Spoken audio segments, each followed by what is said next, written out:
మాజీ సీఎం కేసీఆర్ మార్గంలోనే సీఎం రేవంత్ రెడ్డి నడవక తప్పదని భారత ఎమ్మెల్యే కేపీ వివేకానంద అన్నారు.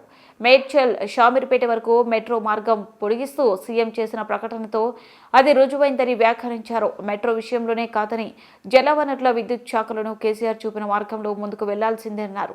తెలంగాణ భవన్లో నిర్వహించిన మీడియా సమావేశంలో ఆయన మాట్లాడారు. మేడ్చల్ షామీర్పేట వరకు మెట్రో మార్గం పొడిగించాలని రాష్ట్ర ప్రభుత్వం నిర్ణయించడం విజయమని వివేకానంద అన్నారు. ఈ మార్గాల్లో పనులను మొదటి ప్రాధాన్యంగా పెట్టుకుని పూర్తి చేయాలని కోరారు. ఎప్పటిలోపు పూర్తి చేస్తారో చెప్పాలని డిమాండ్ చేశారు. కాంగ్రెస్ ప్రభుత్వం అధికారంలోకి వచ్చాక రాయదుర్గం నుంచి శంషాబాద్ కు ప్రారంభమైన పనులను రద్దు చేశారని ఆక్షేపించారు. అన్ని నిర్ణయాలు కూడా తిరోగమన నిర్ణయాలే, అన్నీ కూడా తుగ్లక్ నిర్ణయాలే. వారు తీసుకున్న ప్రతి నిర్ణయం ప్రజల నుంచి వ్యతిరేకత, ప్రజల నుంచి ఆందోళనలు వచ్చినటువంటి సందర్భాల్లో వాటిని చక్కదిద్దే ప్రయత్నం చేయక డైవర్షన్ పాలిటిక్స్ కూడా చేసిన సంగతి మనందరం కూడా సంవత్సరం కాలం పాటు చూసాం. దానికి ఒక బెస్ట్ ఎగ్జాంపులే నిన్న నూతన సంవత్సరం సందర్భంగా వారు ప్రకటించిన నిర్ణయం స్పష్టంగా అర్థమవుతా ఉంది.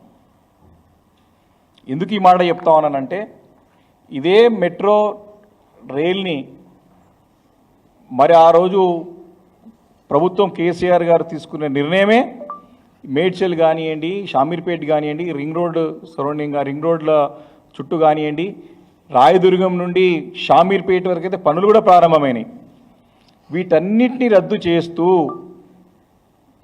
కేసీఆర్ గారు నిర్ణయం అంటే ప్రభుత్వం తీసుకున్న నిర్ణయాలని తప్పుబడుతూ కక్షపూరితంగా ప్రజలని ఇబ్బంది పెట్టే రకంగా తన కక్ష తీర్చుకోవడానికి తెలంగాణ రాష్ట్రాన్ని అభివృద్ధిని కుంటుపడే విధంగా నిర్ణయాలు తీసుకొని సంవత్సరం కాలం పాటు అంతా కూడా కాలయాపన చేసి ఇదే ప్రయత్నంలో వారు నిమగ్నమై ఉన్నారు. మళ్ళీ వారి తప్పును సరిదిద్దుకునే ప్రయత్నంలో భాగంగా నిన్న గతంలో ప్రభుత్వం తీసుకునే నిర్ణయాలనే వాటిని వ్యతిరేకించి వాటిని క్యాన్సిల్ చేసి మళ్ళీ నిన్న వారు తీపి కబూరు అని చెప్పేసి మళ్ళీ కేసీఆర్ గారు తీసుకున్న నిర్ణయాన్ని పాటించక తప్పలేదు. గౌరవ మా పార్టీ అధినేత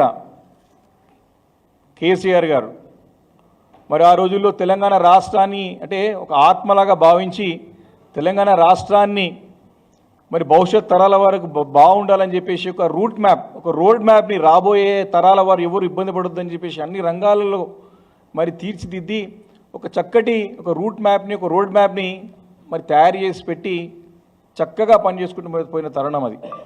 హైదరాబాద్ నగరాన్ని కూడా మరి వరల్డ్ క్లాస్ సిటీగా రూపొందించి బెస్ట్ క్వాలిటీస్ ఒక అమ్యూనిటీస్ ఇవ్వాలనేటువంటి ఉద్దేశంతో కేటీఆర్ గారి నాయకత్వంలో పెద్ద ఎత్తున పనులు తయారు చేసుకుని భవిష్యత్కి తెలంగాణ రూట్ మ్యాప్ను కూడా తయారు చేసి పెట్టినటువంటి ఘనత మా బీఆర్ఎస్ పార్టీకి దక్కింది. వీరు చక్కగా అప్పుడు తీసుకున్న నిర్ణయాలని అమలు చేసి ఉంటే ఈ సంవత్సరం కాలం పాటు రాష్ట్రం ఇంకా కూడా పురోగతి సాధించి ఇంకా కూడా అభివృద్ధి చేయడానికి అవకాశం ఉండే.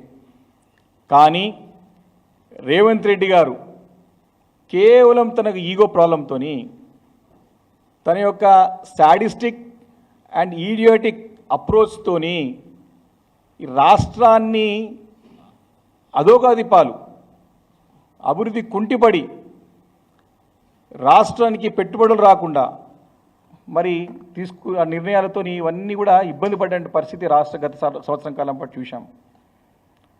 వారి నిన్న మేము ఇప్పుడే విన్నాం, వారి యొక్క పార్టీ సమావేశంలో నిన్న జరుగుతూ నేను మారినా మీరు కూడా అందరూ మారాలని చెప్పి తన పార్టీ ఎమ్మెల్యేలని ఎంపీలని తన పార్టీ నాయకులందరూ కోరి మనం ఇప్పటి నుంచి ప్రజలకు దగ్గరగా పనిచేయాలని చెప్పేసి వారందరూ కూడా ఆదేశం ఇచ్చినట్టు వారందరూ కోరినట్టు సమాచారం విన్నాం. అంటే స్పష్టంగా అర్థమైంది గత సంవత్సరం అంతా కూడా వారు విధ్వంసకరమైనటువంటి పాలన,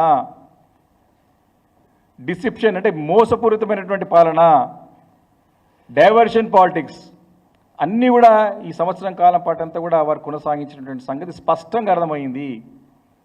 మేము పదే ఇదే ఒక మెట్రో అప్పుడు ఈ మెట్రో